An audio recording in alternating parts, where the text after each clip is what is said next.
Trademark office. And I want to make it clear that at the stroke of 10 we started, which is practically a record, but also that this is an extremely busy day. Most members serve on 2 or 3 committees, so you'll see them coming in and out. Mr. Squires, that's not any reflection on you, because there are equivalent people in at least 2 other hearing rooms for many of our people, but I suspect you'll see in and out virtually every member of the subcommittee. Also, in addition, it's the policy of the subcommittee, should any members of the full committee come, they will be waived on either side without objection. I now recognize myself for an opening statement. Mr. Jones, just to be clear, any member who arrives from the committee will be waived on? We waive on. The specifics of the committee rules are that they still have to be yielded time from a member of the subcommittee. Gotcha. But I always say that so that everyone understands in advance. Also that pursuant to the rules of the full committee, we won't waive on people who are not members of the Judiciary Committee. Thank you, Mr. Chairman. Thank you. And we welcome the ranking member of the full committee here too.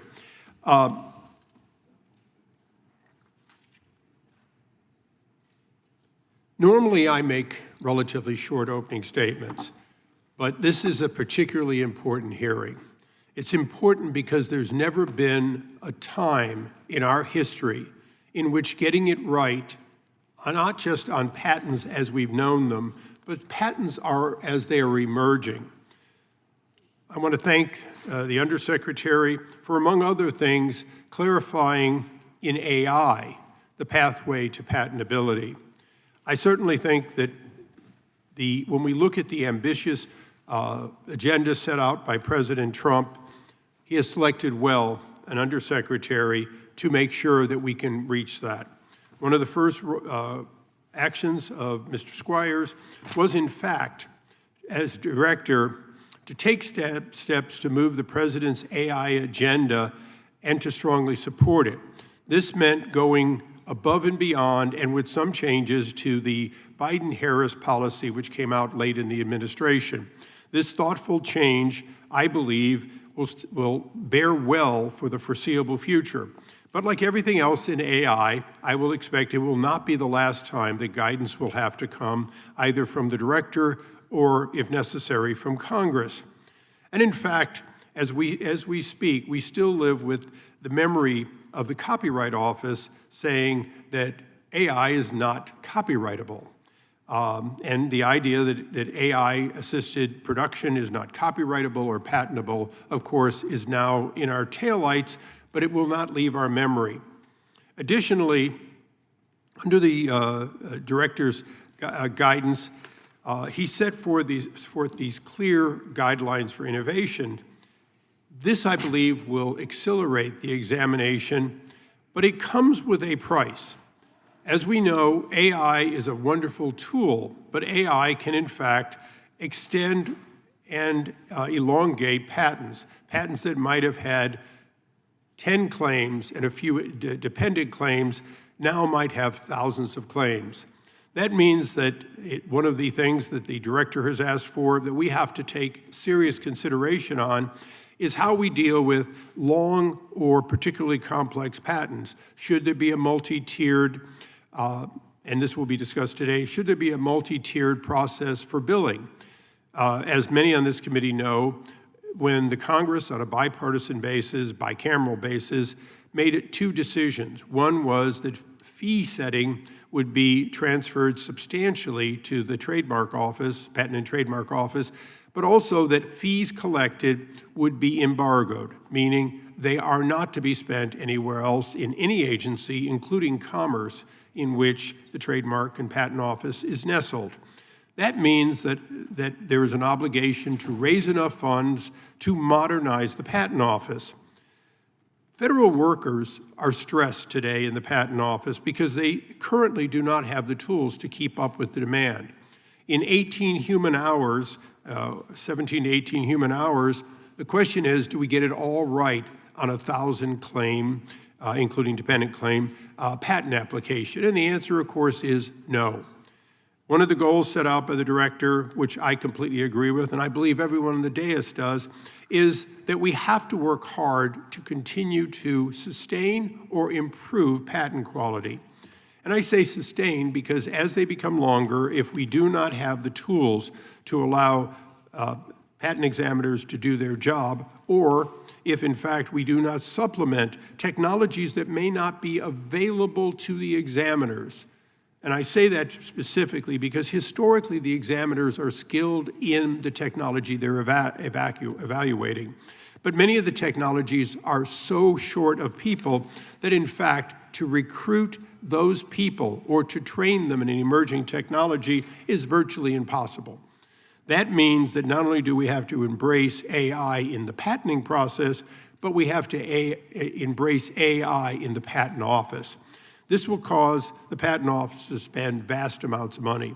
Whether it's done in concert and collaboration with other AI companies or substantially an in-house production, it will cost a great deal to produce and maintain. However, when in the foreseeable future we are dealing with more than 1 million patent applications a year, more than half of which come from countries outside the US, the largest of which is China, a country that does not respect the rules of how we create and qualify inventors, we're going to need sophisticated tools to spot whether in fact true invention is being submitted to us. So implementing the president's executive orders is going to be a daunting task. Fortunately, he has selected someone that is highly qualified, someone that has the respect in the Senate, particularly of both Republicans and Democrats, and I believe today you're going to see that we're very pleased with your selection. That does not mean, Mr. Squires, that we are pleased with everything that is going on. Recently, you had to deal with a clear conflict of interest. But also with a policy that was ambiguous as to where a conflict lies. The particular case does not need to be discussed here because it rose to criminal activity and a dismissal. But let's understand, patent examiners with even a small amount of stock cannot and should not be evaluating a patent that could benefit that company or that stock. That level of conflict of interest now is zero under your leadership, and I want to particularly commend you for that. If somebody had asked me, as someone who has followed the patent office for decades, if that was a policy, I would have said, well, of course it is, only to discover that in my entire career, both in and out of government, it was not. And so again, I want to commend you because that's the kind of hands-on decision-making that we need to have. Additionally, I want to make it clear, the president has an agenda. That agenda is not in conflict on either side of the dais. That is that although sometimes when you say MAGA is pejorative in this body, that making America and keeping America great is the goal of every aspect of this body and of the Patent and Trademark Office. Onshoring of manufacturing of all sorts, mining, agriculture, conventional manufacturing, and yes, intellectual property manufacturing is not just a goal of this administration, but it should be a goal of everyone that wants America to have 250 years that in fact resemble the first 250 years.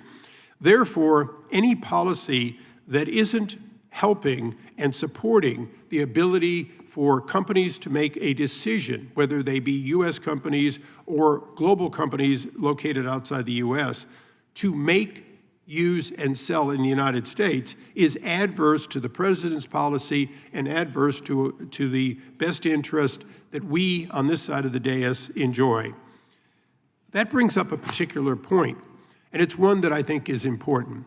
Under the policies of Acting Director Stewart, and quite frankly, as far as I can tell, the continued policies, I see a real threat to that. At the end of the Biden administration, there were approximately 280 slots for patent examiners under PTAB. My understanding is that more than 80 of those slots are now vacant.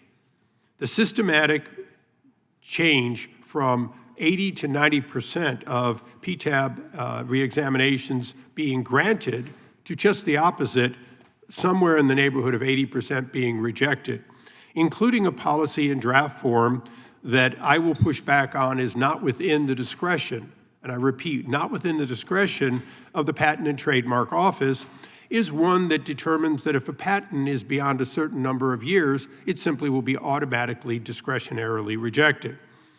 I was here, and some others on the dais that will talk today, we were here when on a bipartisan, bicameral basis under former Senator Leahy, we came to a compromise. That compromise was worked out by parties far and wide, not to everyone's complete satisfaction, but to overwhelming support. That meant that PTAB did not completely displace ex parte reexamination, that it still has a valid use. It also means that the so-called one and done was never in place. But in order to compromise between one and done, which was asked for by a number of companies, not the least of which were the leaders in bio and pharma, we said that if you get past the first reexamination, which was assumed, if it came in with credible arguments, would go through reexamination, that it would be discretionary thereafter. The law was unclear, and I have to take some credit and blame for that, that when you look back, it doesn't actually say that the first one will automatically be more favorably considered, but the intention was clear, and the spokespeople on both sides of the Capitol and on both sides of the aisle were speaking specifically that the bias would be toward yes on the first one, and then there would be a higher standard when either the same company or another company came in with substantially the same information based on substantially the same patent accusation. And I say that because obviously sometimes you have diverse and different views. One of them, for example, is one patent has been asserted against Intel Corporation and Gillette for razors. I have to believe that the arguments in why that would be invalid, unsupported, or uninfringed could in fact be different between a microprocessor and a razor. When I was shaving this morning, that was all I could think about, was what could possibly be the difference. The reality is we have to balance that. And Director Squires, you have the hardest job. You have to balance that with a reasonable expectation that a patent is what it says it is. The question is, are patents, in fact, not of the quality we'd like them to be? I'm going to opine for a moment that if patents tomorrow became perfect, and in no case was there any ambiguity, it would still be up to 26 years before the last bad patent could no longer be asserted against somebody for damages. That is a long time. Director Squires, if you manage to serve that long, you will clearly be the first. So that means that we have to continue dealing with the legacy of the past, with periods of time in which new technologies came in, they were not fully understood, or in fact, on occasions, one examiner is loose. But we also will always have to deal with the reality that somebody will get a patent, which means X, and then assert it, maybe against Intel and Gillette, as though it means X, Y, Z, and the like. This is not something that often is done well in the Article III courts. Article III courts, when I arrived here before the patent pilot legislation and before modernization, including PTAB, were running as much as 40% reversal at the Fed Circuit. The Fed Circuit was taking an amazing amount of cases because it was almost a coin flip. We have been working to reduce that, and I must tell you we're down to about 35%. It is not an easy job because Article III judges, all 677 of them, almost exclusively come from non-technology backgrounds. They are prosecutors, they are public defenders, they are civil lawyers, but they are seldom patent attorneys or knowledgeable in intellectual property. That is not their fault. On top of that, for For more than half of the judges, they will be lucky to get one patent case. Let me rephrase that. They will be unlucky to get one patent case. It will be their first, and after that, they will try to find another judge to take their patent cases. And that means that that first markman is their first markman ever. It is on a technology they don't understand and a patent that says things that have to be explained to them. That is not true at the PTAB.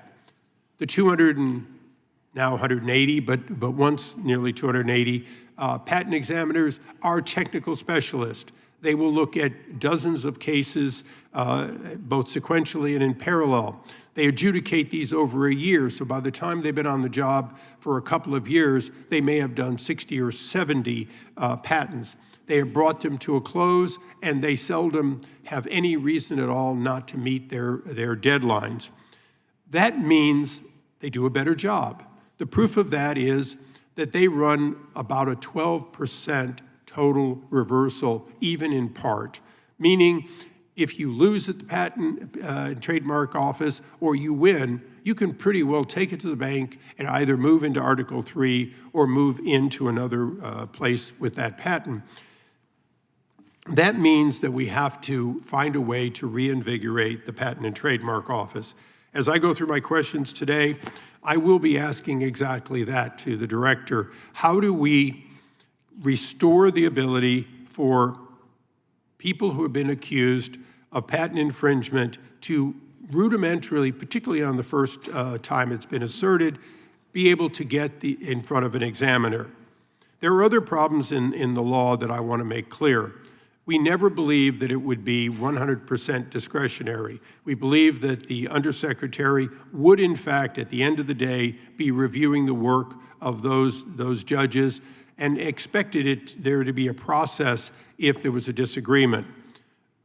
Under Trump 1, we discovered that, in fact, one person could, without any explanation, simply overturn a decision by an Article 1 judge. That still becomes a bit of a problem, and I know we'll hear from Director Squires of how he is determining that and handling it. But additionally, we have discovered that a full trial that is nearing its 1 year, that is ready to go to decision, can in fact be pulled back and undone. Director Squires, I have to tell you, it is my belief, and it will be my legislative last act if I can, that either will be undone or we will undo it.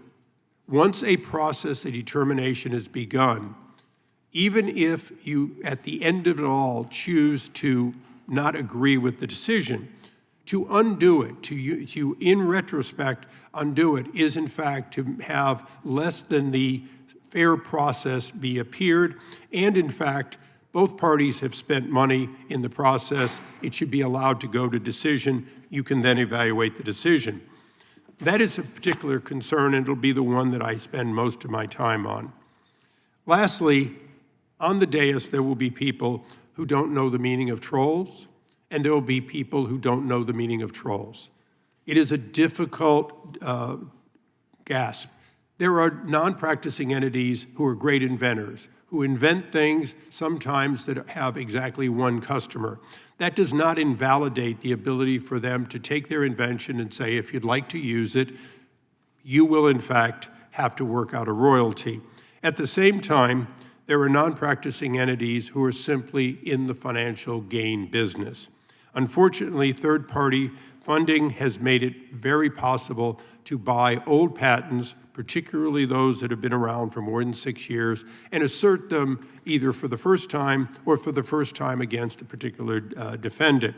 That means that any deadline, any timeout that says a patent can no longer be considered cannot possibly be accurate, not because fair warning shouldn't cause someone to use a process earlier, even if not accused. I share with many that view.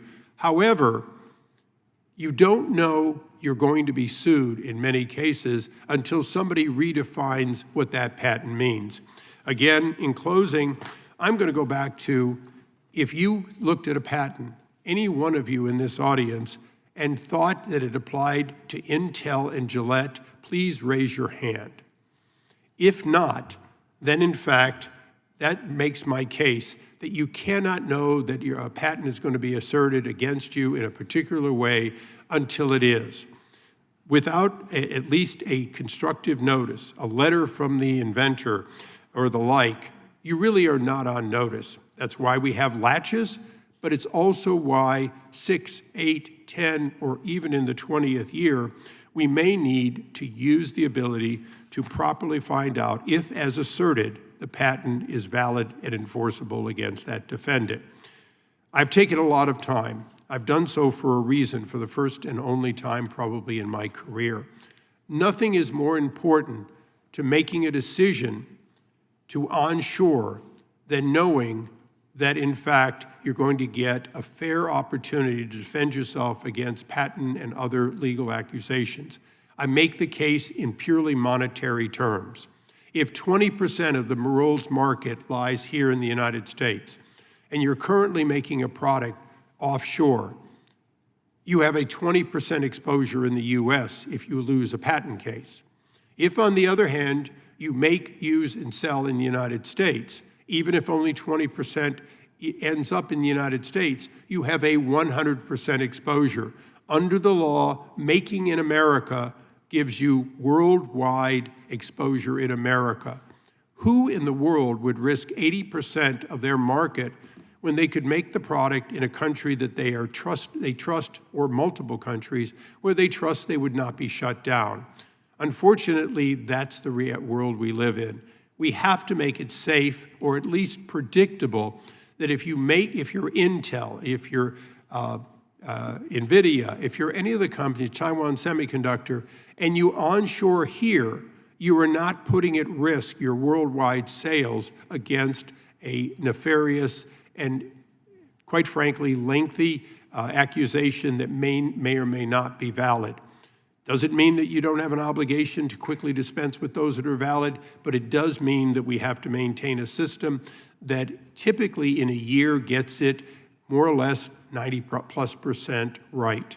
And with that, I'd recognize the ranking member of the subcommittee for his opening statement. Well, thank you, Chairman Issa, and Director Squires, thank you for being here today. We customarily don't take intermissions between opening statements, but I would be remiss not to offer you the opportunity for at least a bathroom break. Are you okay? All right. Okay, thank you. Directors of the U.S. Patent and Trademark Office appear before this subcommittee every 2 years or so. And I've had the honor of being present for many of those hearings. You are the 6th director I've had the opportunity to talk with in a forum like this. Hearings like today's give us the opportunity not just to provide meaningful oversight, but also inform the legislative process so members of Congress can make the best decisions when considering legislation. In the many USPTO director hearings I've had an opportunity to experience, I've witnessed occasional policy missteps from USPTO directors, and we've discussed administrative failures ranging from modernization, growing pains, to too long examination times. We've certainly had our differences, but never have I had reason to doubt that the director was acting independently from the president. Until today. There was a time when the USPTO was removed from the politics of today. Now, it has been drawn squarely into it. I'm going to take this opportunity to go over a few of the concerns I've heard over the past year. Keep in mind, this is not in any way an exhaustive list. Under the Trump administration, the Patent Office's workplace morale has plummeted, likely because of the administration's layoffs, which were bizarrely characterized as an attempt to save money, even though the USPTO is self-funded.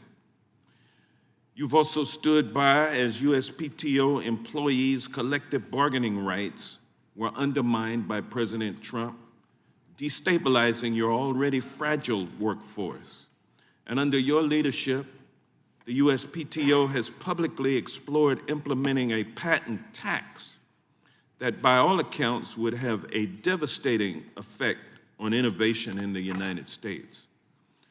These are just some of the few examples of the partisanship inserted into an agency that prides itself on stability.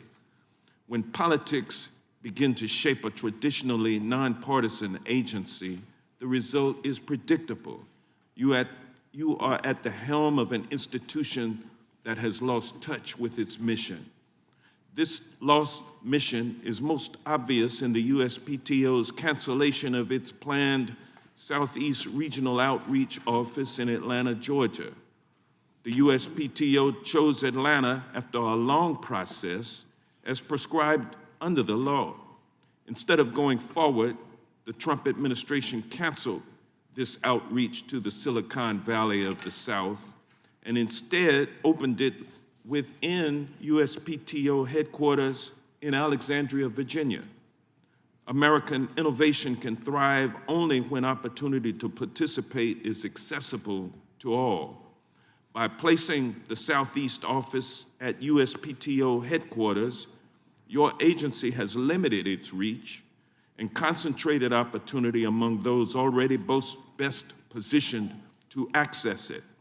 I encourage you, Director, to reconsider this move, because while it may not violate the letter of the law, it most certainly violates the spirit of it. As you can see, I strongly disagree with the Trump administration. I also believe you want to do right by those who rely on the patent system. Your notice of proposed rulemaking to reform the Patent Trial and Appeals Board reflects ideas this subcommittee examined when I was subcommittee chair and has similarities to those proposed in my colleague Congresswoman Ross's Prevail Act legislation. And while these administrative changes are certainly worth discussing, agency action is not the same as legislation. When the director changes, so can agency rules. Patents exist to ensure that research and development rests on firm, predictable ground. This kind of inconsistency between presidential administrations undermines the stability that is essential to a functioning patent system. Ultimately, these are questions for Congress to decide, not the agency. They are questions I look forward to addressing if I became chairman of this subcommittee in the next Congress.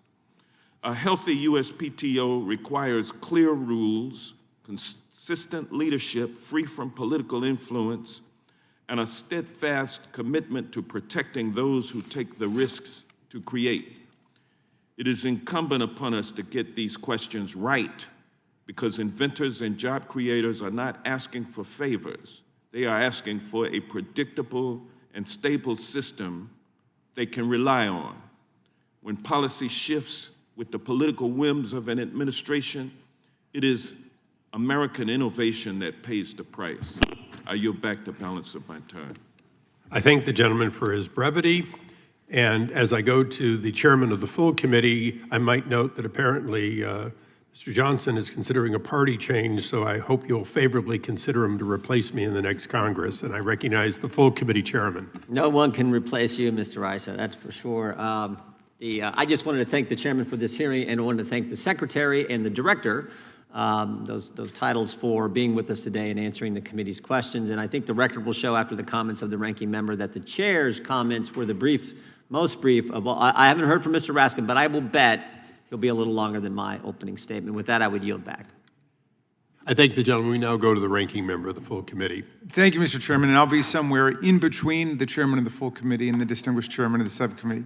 Thank you, Director Squires, for joining us today. As head of the PTO, your job is to promote stability in the market for goods and services by protecting trademarks that are used in interstate commerce.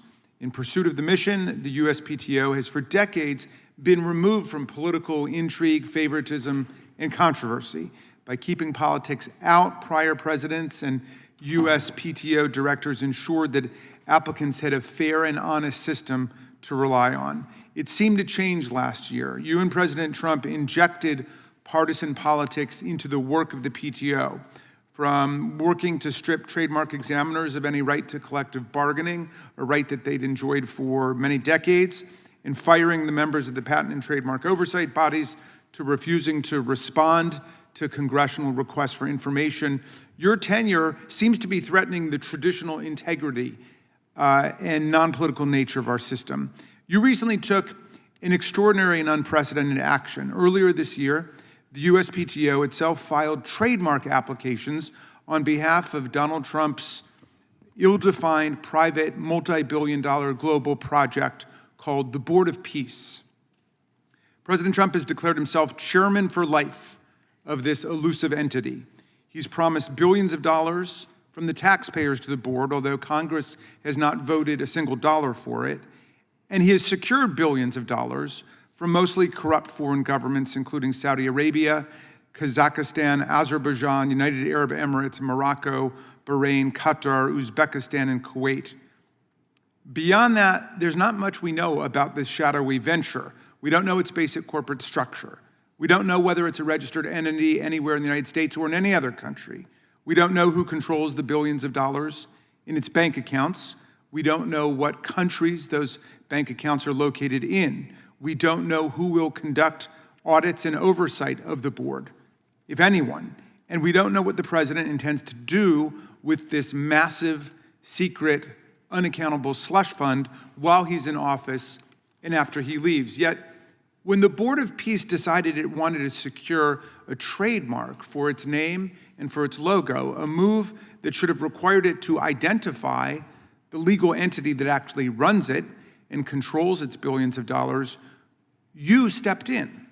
You personally filed the trademark applications, allowing USPTO to stand in as a straw trademark holder to cover up for this slush fund that appears to put both billions of US taxpayer funds and billions in payments from foreign governments into the pocket of the chairman for life, Donald Trump, who will control it. The president set up a board that likely violates both the foreign and the domestic emoluments clauses, and now you're helping to run the operation, as far as we can tell. What's more, I'm not sure that either you or the Trump administration realize what you're confessing by filing a trademark application. You're admitting that the Board of Peace is not a legitimate governmental body, but rather a commercial enterprise set up by President Trump. Our trademark law began in 1879 when the Supreme Court struck down a trademark law that applied to any and all organizational designations. The court ruled that Congress could do so only under the Commerce Clause. So when Congress passed the Trademark Act of 1881, it was written to apply only to marks used in interstate commerce.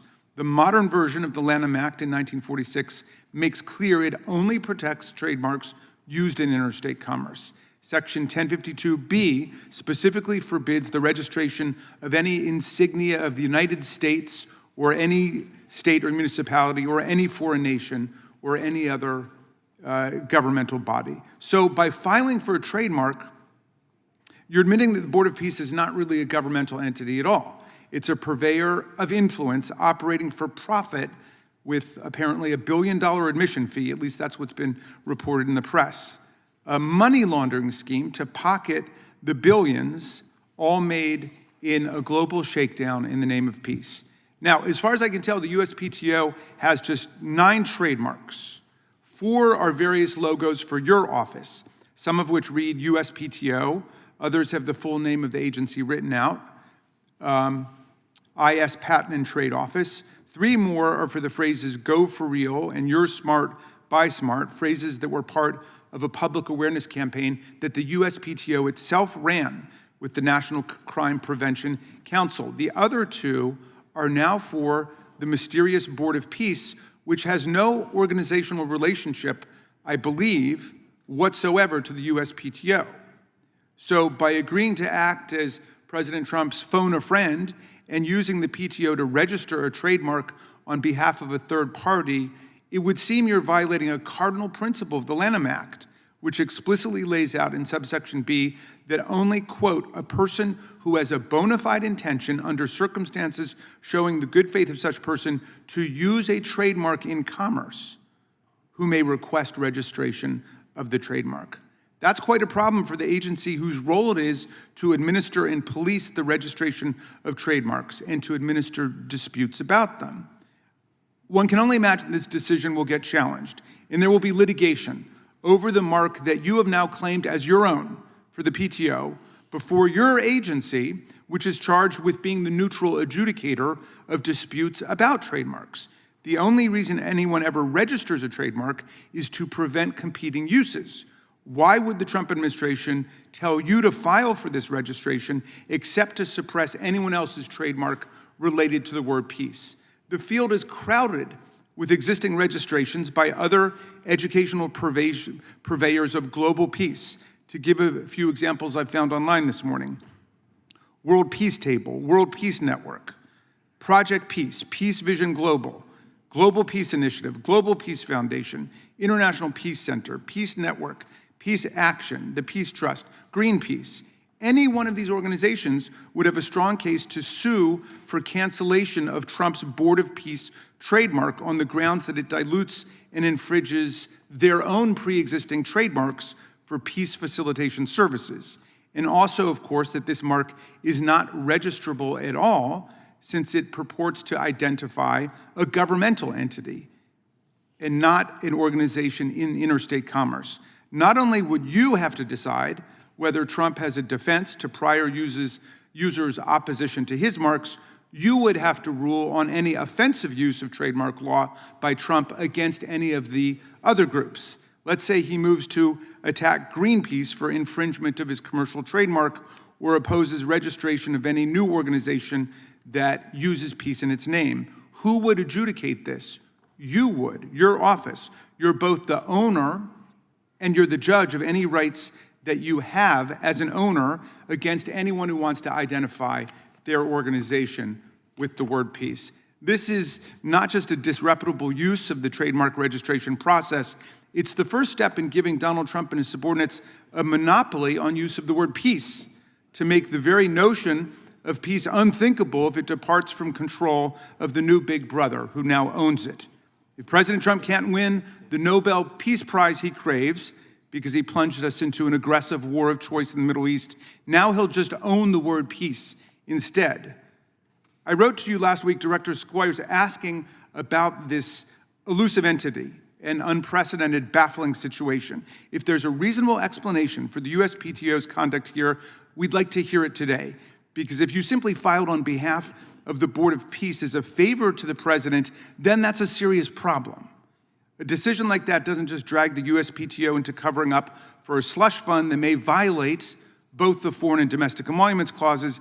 It's bad for the integrity of our trademark laws. When people lose faith in the fairness and objectivity of our system, it begins to fall apart. So I'm not just troubled that you may be violating the basic trademark rules. I'm troubled that in violating the rules to help Donald Trump, you may be acting as a political operative in a way that will destroy our neutral system for regulating source-identifying trademark rights.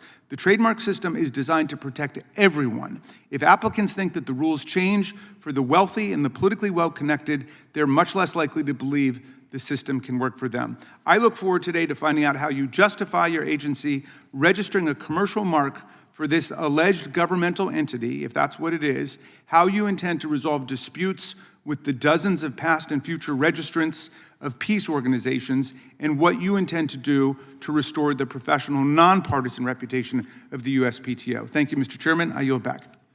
Thank the gentleman. Without objection, all other opening statements will be included in the record. Before I introduce the director, I'd ask unanimous consent that we place into the record the wiki delineation of the Voice of America, which is a U.S. government-owned international broadcast with trademarks including Voice of America, VOA, VOA News, et cetera, which is owned by the U.S. government and was trademarked in 2007. Without objection, so ordered. We now introduce the Honorable Director of the Patent and Trademark Office, the Undersecretary of Commerce for Intellectual Property, and the Director of the Patent and Trademark Office. Prior to joining USPTO, Director Squires was a partner and chair of IP at emerging companies practiced, particularly Dilford Paxton LLP, which is a longer name than when they had 3 names instead of 2. We welcome our witness here and thank him for appearing. Pursuant to the rules, I'd ask you to stand and take the oath.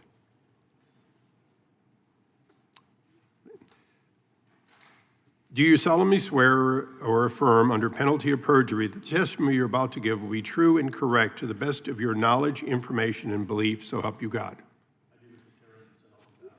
Thank you. Let the record reflect the witness answered in the affirmative.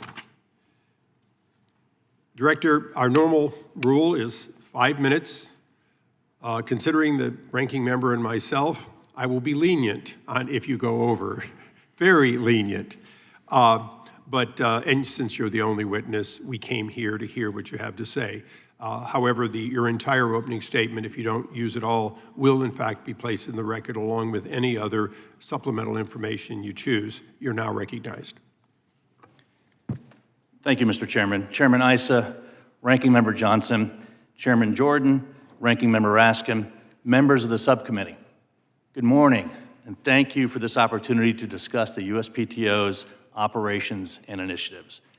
I thank President Trump for his confidence in me to lead America's Innovation Agency and for his steadfast commitment to intellectual property, reaffirmed yet again with his National AI Policy Framework released on Friday.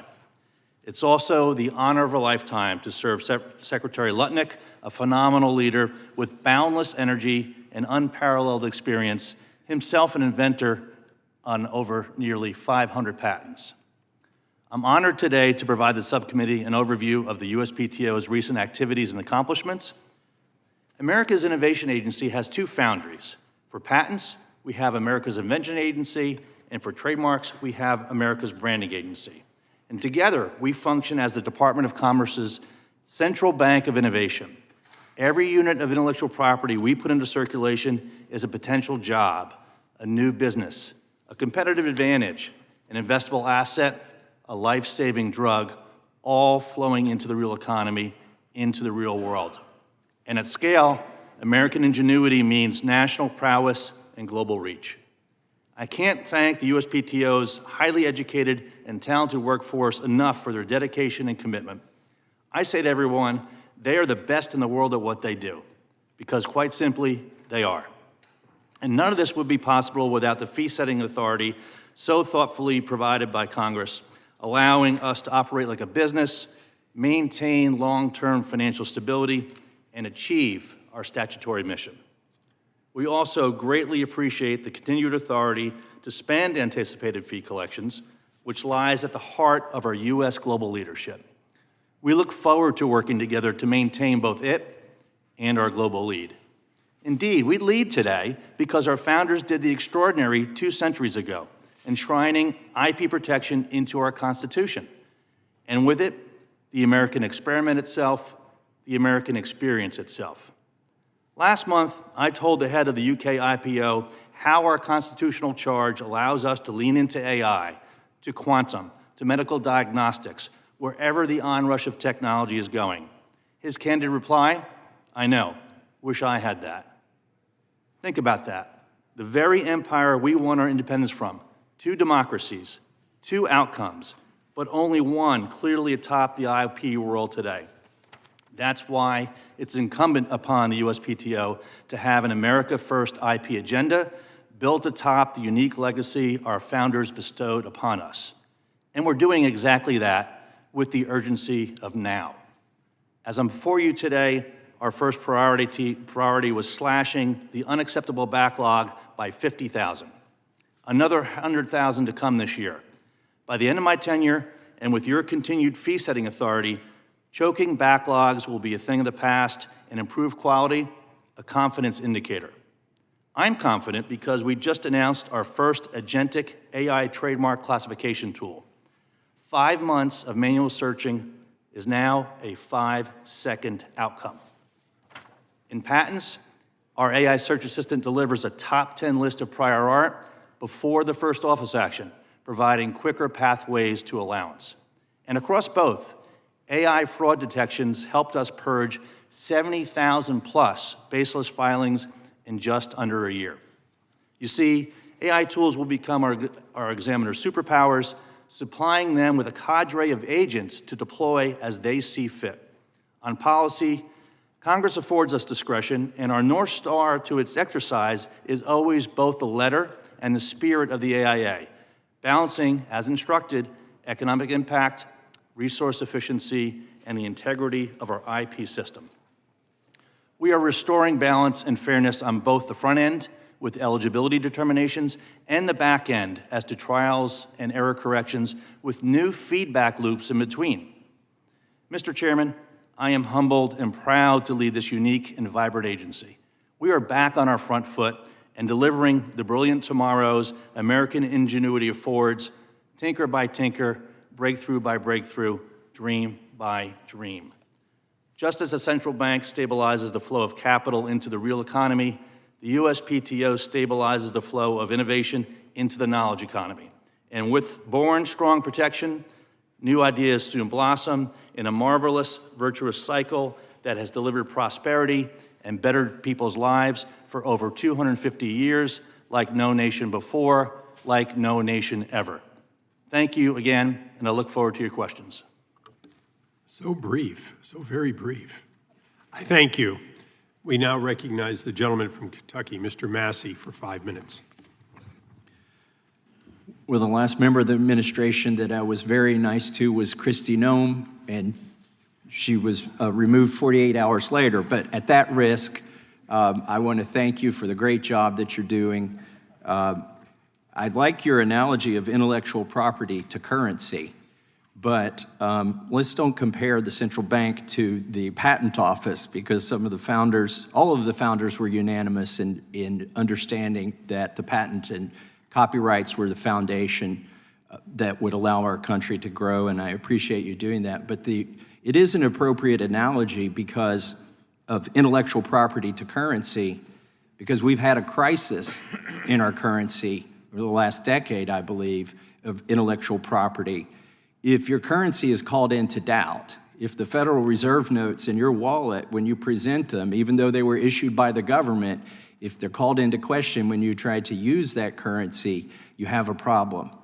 And that's the way it's been with patents. The PTAB ostensibly was created to make it easier to adjudicate validity on the back end of a patent issuance and enforcement. The problem is it's created too much uncertainty, and I very much appreciate the steady hand that you've put on the tiller. I would disagree with my Democrat colleague who said that policy shouldn't change when administrations change. I would argue that elections should matter. Laws should not change. The patents that have issued should not change. They should still be valid, but we need somebody in charge. We need somebody to exercise common sense in the application of the laws that we have passed. And it seems to me that you're doing a very good job of that. And could you tell us about the rule that you're proposing and the actions that you've taken in terms of exercising discretion on the IPRs? Thank you, Congressman. I'm happy to speak to the notice of a proposed rulemaking we have put forward. Basically, it's intended to restore fairness and balance to the IPR process. There have been instances where there have been as many as 7 serial filings, and it's intended to be able to have the matter adjudicated once and for all early. And it's been termed, I will say, as one and done. But I think that's a misnomer. There's liberal joinder provisions that are carried through into the rule. And so I would say it's one join and done. And the facility is provided for if there's a petition filed after there's been an adjudication, petitions filed, people can join. The answer isn't serial filings. We think the answer should be gang tackling. At the time when it can be had, the preference would be to have a PGR-like process where things are laid open. That's not always possible. As has been discussed, things sneak through. But there should be a point in time where there's quiet title, there's finality, and people can have that chance and do it together, but it's got to be adjudicated once and for all. I agree. I think once you have the imprimatur of the government and you've survived a challenge, that's important, because what I've noticed the last 10 years, a lot of people are shying away from companies that would have been based on intellectual property. I've heard inventors say, I'm not even going to file the patent. I'm just going to try to rely on trade secrets. That creates a world of haves and have-nots when everybody can just keep all of their stuff secret, and that's incentivized because of a patent system that's not working. And, the PTAB, I do think it was probably, at least from the people who voted on it, originally intended to expedite this adjudication, but it's created uncertainty that has hurt our country, hurt our inventors, and I'm glad to see that you're exercising some common sense in the application of it. Any law can be weaponized, and we saw that the PTAB law has been weaponized, and I appreciate you taking it back and using it for common sense. I'll give you my last 15 seconds. Thank you very much, sir. And also to be reminded, IPRs are but one avenue. There's always reexamination, there's post-grant reviews, and there's district court. What we had found was, particularly with respect to IPRs, that it was intended to be as an alternative to litigation, yet 80% of the filers already had a district court action with also instituting an IPR. And thank you for taking out much of the redundancy that existed, because it doesn't get cheaper when people keep getting subjected to continuous IPRs, or they survive the IPR and then go to court. And I'll yield to Mr. Issa. Thank you. And just to clarify, that 80% includes a dramatic amount who have been sued and then come to the patent office, because that is the first notice of infringement, is when they're sued. So the chicken or egg often starts with a lawsuit, and you go to the PTAB in order to shortcut the time it takes to show invalidity, correct? Yes, sir. There's a one-year window if you've been sued at district court from which to avail yourself to the PTAB. Thank you. We now recognize the ranking member of the subcommittee for 5 minutes. Thank you, Mr. Chairman. Director Squires, I would hope that you would agree with me when I say that the greatest asset of the USPTO are its employees. And employees at USPTO have described the environment as, quote, rife with rumors, paranoia, and disillusionment, end quote. Just last week in a government-wide survey, only 13.8% of PTO employees reported that they were satisfied with their job. What factors have contributed to such dissatisfaction by your employees? What specific actions have you taken to address this collapse in employee morale? And my office received a call just the other day echoing these and other troubling allegations. What mechanisms are in place to ensure employees can report issues without fear of retaliation? Thank you, Congressman. We have robust facilities for reporting violations through our EEOC department. They are fantastic as to examiners, and I do agree with you. They are the crown jewel of the USPTO. They are the best in the world at what they do, and we're trying to make them even better equipped to deal with the what's become a crushing backlog of work that they've so dedicatedly and assiduously have chipped down on. We've increased awards, financial awards to examiners, and we're working on the personnel. I have made myself... What factors have contributed to the dissatisfaction that is evidenced by the survey? I'm equally interested in making sure morale improves and have offered engagement. I think the biggest factor had been the backlog getting out of control. It rose to a historic high of 837,932 applications unexamined. And this is just unacceptable, as the Secretary had said. Well, it's not the volume in and of itself, but it's must be something that the agency has done to address that has caused the lack of morale or the morale to plummet. What are those factors? The specific factors, we just concluded an employee survey last week, and we'll be working on those and examining them. I myself host a musing, I did them weekly, now monthly, for people to tell us what they think. That's been my mantra coming in. And there's forums for people to tell us where there are problems. One of the issues that's been unhappy was, that caused some unhappiness, has been not having, deploying people on the front lines of primary examiners and having oversight and training and not having signature authority at that point in time. We have found that this is the first interaction that the applicants have had with the office, and supervisory has been very important. It's consistent with other international offices, and there's been some adjustment to that. There's some initial unhappiness with that, but we've been at that now for over 6 months, and I think morale is getting better.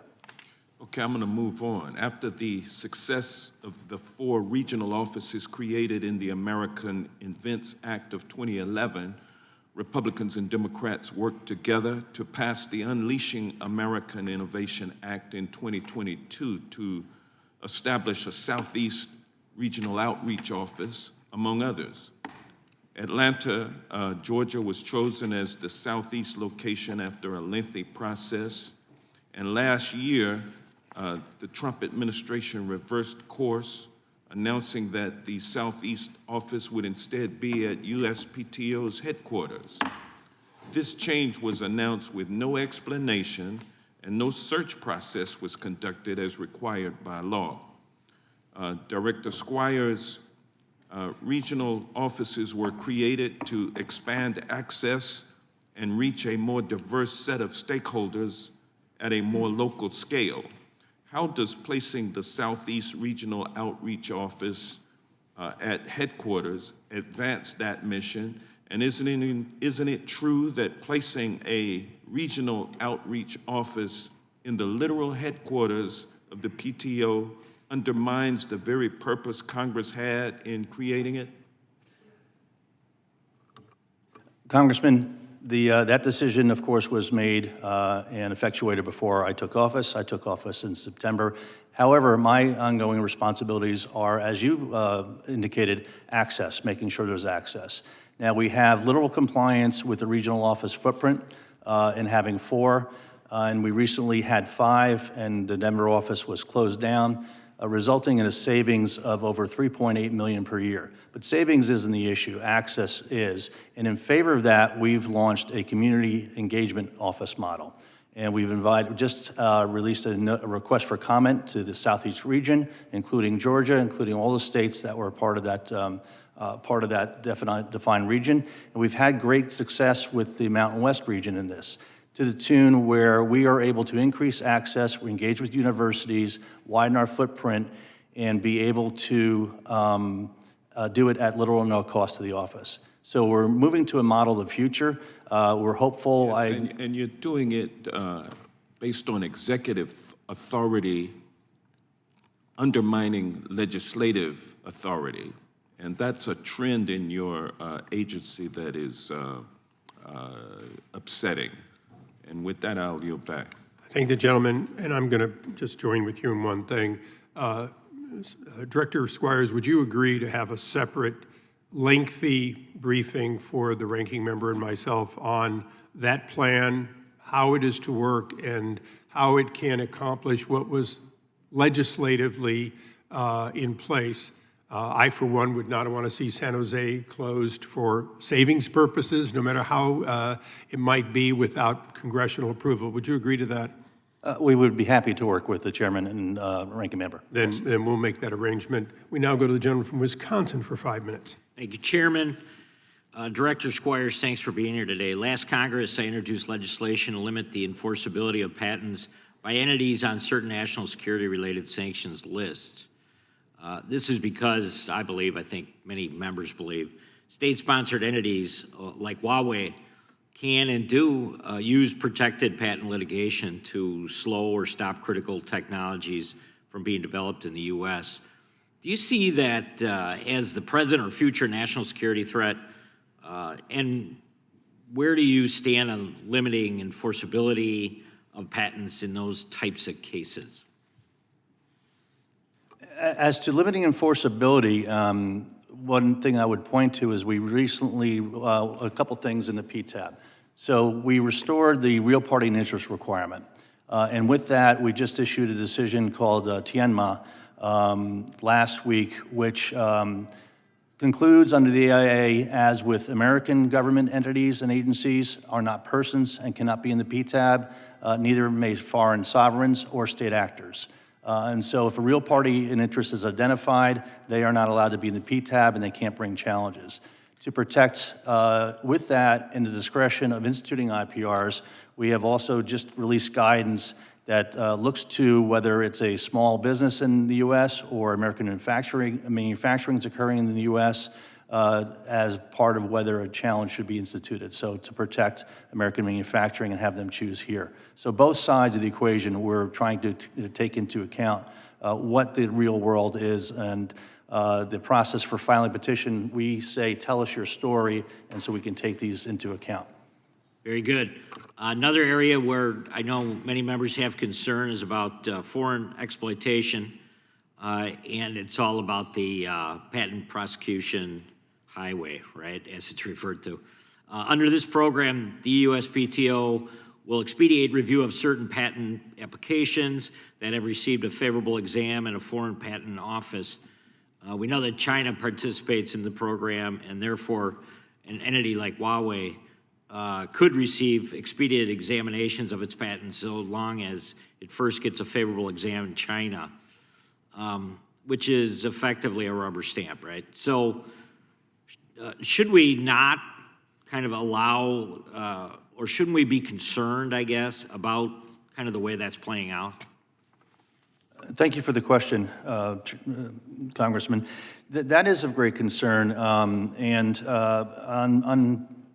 it's a bilateral concern. In general, when cases come in through the patent prosecution highway, they've already been examined, but there always is the risk of rubber stamping.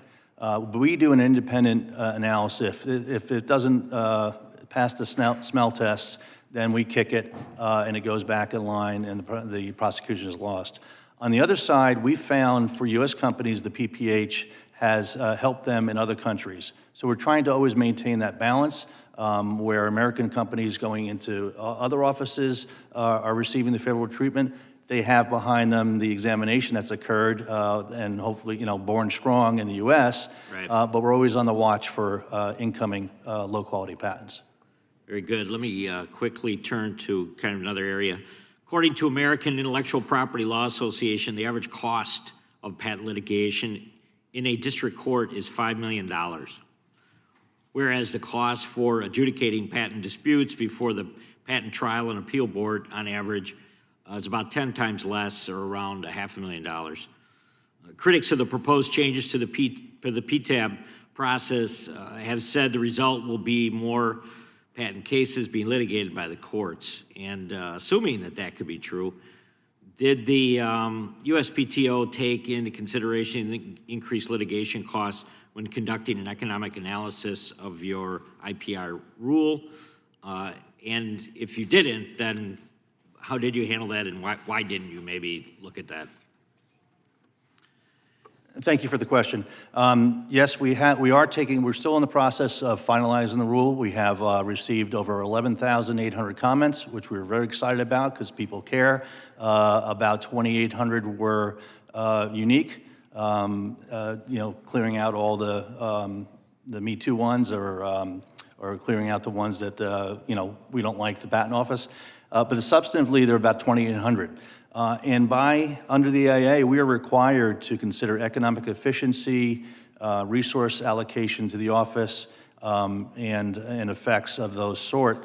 And so by all means, we are looking at what the costs are in the rule. I'm optimistic the rule will be finalized, and I believe people will be very happy with the outcome. What about judges' caseload? Did you take a look at that as well? Yes, we are looking at all that in the rule. Judges' caseload, but it's also not just district court forum. What's the effect on reexamination? What's the effect on PGR? And what's the effect also on ITC cases? Thank you. I yield back. I think, and my understanding is it was about 9-1 opposing the rule in that 2,800. 2,500 to about 300. Sound about right? Again, we're still working through it, but no, I've seen those numbers. I've seen 97-3. I've seen 80-20. Our role under the rulemaking process is to go through and respond substantively to the comments. Comments have been very helpful. And again, I'm of the firm belief that we're going to see a rule that will be workable. Okay, hopefully the ranking member of the full committee has read all 2,800 and can opine on what he saw as the ratio. Recognize the gentleman from Maryland. Mr. Chairman, thank you.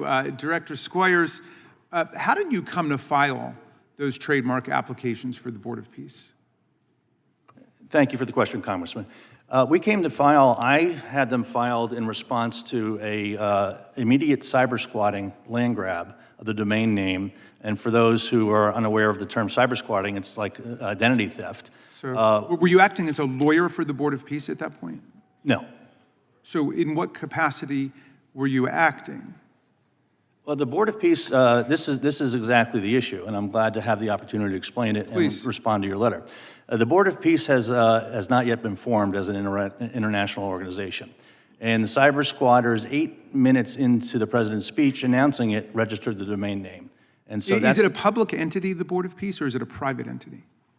At this point, I'm not sure if it's formed or not. We acted as a custodian so that they could have the mark. How did you come to act as a custodian for that trademark?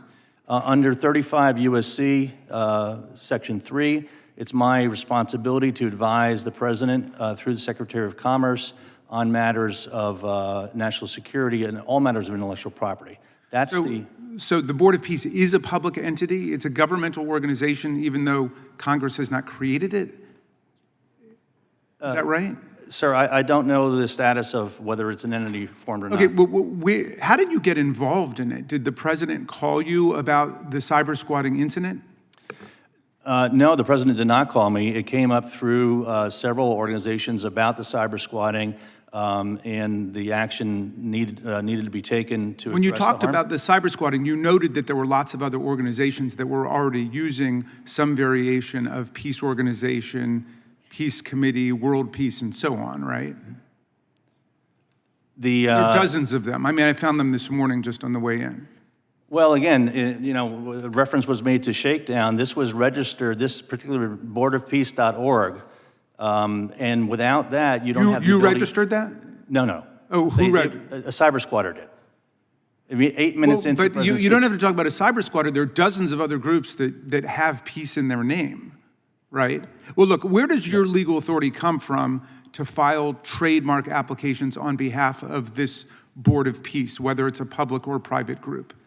It comes from the combination of 35 USC 3 and 35 USC 2 under the Lanham Act and in your opening statement.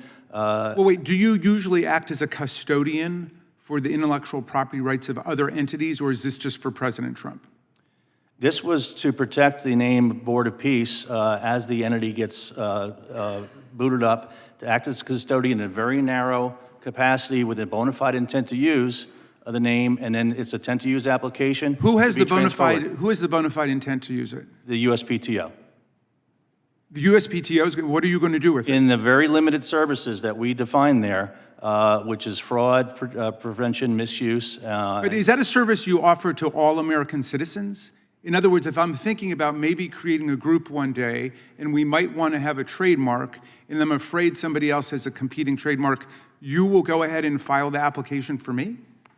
My responsibilities are, again, under 35 USC Section 3 to advise the president on matters of national security.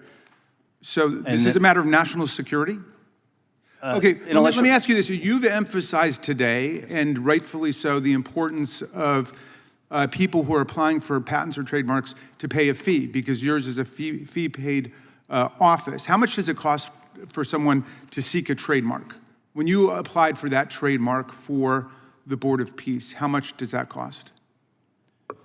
It's not an expensive fee, depending upon... The website says $350, is that right? Generally, yes. It's not expensive, okay. And my, one of the able lawyers on my staff just passed me this, you filed a petition on January 21st, 26 to waive that fee for the Board of Peace. Then you granted that petition the very next day, which underscores the bizarre conflict of interest you're in, now acting both as a representative of the Board of Peace and also the trademark office that's going to pass upon the petition. But why did you seek a waiver for the $350 for the Board of Peace, and why did you grant it? The waiver was sought under the particulars of the intent to use application as the custodial filer, and I did not grant my own application. Well, your signature, as I'm reading it, you filed this on the 21st, and then you approved it on the 22nd. Well, I would like to see the document to which you're referring. Okay, but, we will get you those documents. Are you saying you would not have approved it had you seen it? I'm saying I don't recall this particular situation. Okay, but I do believe it's in your my authority. signature, Yeah. okay, it was approved by Dan Vovanisi, but your signature is on the petition. And I guess, yes. Why did you request that waiver of the $350 payment for the Board of Peace? Again, given that this is going to be an international organization, given the situation with the intent to use and the bona fide limited scope that we had, I made that petition just as I signed the application, and it was granted Okay, and by then someone finally, else. you know that the Lanham Act forbids anyone from submitting an application unless they're the owner of the mark or the legal representative of the mark. So were you representing yourself as the owner of the mark or the legal representative when you filed the petition? No, we are very clear. It's on a custodial basis. We are not the owner. It will be transferred to the entity once it's formed. Okay, well, you're listed as the owner on the petition, both for the waiver and also the application. So, I mean, that's the way the Lanham Act works. In other words, if I'm asking for your advice, could I get another company to apply for a trademark for me? What's the answer to that? If you're the President of the United States, yes. The President of the United States could have somebody else. The President of the United States has tons of trademarks. So you're saying that he doesn't have to submit himself? Where does it say in the Lanham Act that the President of the United States is exempt from the general rule that you cannot have a third party seeking an application on your behalf? I'm, again, directing you back to USC 35 USC Section 3, where it's the Undersecretary of Commerce and Director of the Patent Office shall advise the President on national and certain international intellectual property policy issues. Those are matters of public policy. They're not questions of representing the President before the Trademark Office, which obviously creates a stark conflict of interest. The gentleman's time has expired, but you may answer. Sir, I was not representing the President of the United States in this regard. I was representing filing an application to address the cyber squatting issue under my authority under 35 USC. I appreciate it. Thank you. I yield back, Mr. Chairman. Thank the gentleman. Just one question for understanding. The gentleman from Maryland mentioned a number of other uses for peace and so on. Under both common law and any marks they have, those marks are previous superior and are not eclipsed by this new mark. Is that correct, to your understanding? That is my understanding. It was very narrow filing for the logo and the name. And again, it was an intent to use application. If nothing happens, it expires of its own weight. And just one thing, because I'm a little new to government, but you're in the Article 2. You're in the government that's headed by one person, the president, right? And no matter how many pockets you have in your suit, it's still one suit jacket, right? So the $350, if it had to be paid for by the government, Can you tell me the difference between all these different places in the government that would transfer $350 to another pocket of the same suit? Because I'm not quite understanding the gentleman's question. Mr. Chairman, are you saying that it is a governmental body in that case? Well, it appears as though the President of the United States made a statement that either it would be a government entity or like Voice of America and many of these other entities that are government-sponsored, it would be government-sponsored. I think there's been no assertion that this was a for-profit private entity or anything of the sort. The Voice of America doesn't get $1 billion from the Saudi government. That would make it an illegal, unconstitutional foreign emolument. I mean, this is just getting more confusing by the moment here. Is it a I public? share with the ranking member questions of other monies that are not necessarily associated today, and I'm quite candidly willing to participate in all the fact-finding on anything related to money. But the gentleman came here with tremendous expertise, and I think your line of questioning was very good as to how, at times, the Trademark Office does in fact institute protection against cyber squatting. You were also very helpful in delineating the fact that there are these entities that aren't quite government, but are government, that have trademarks, one of which is the Voice of America and many other highly recognized U.S. entities which are solely funded by the federal government.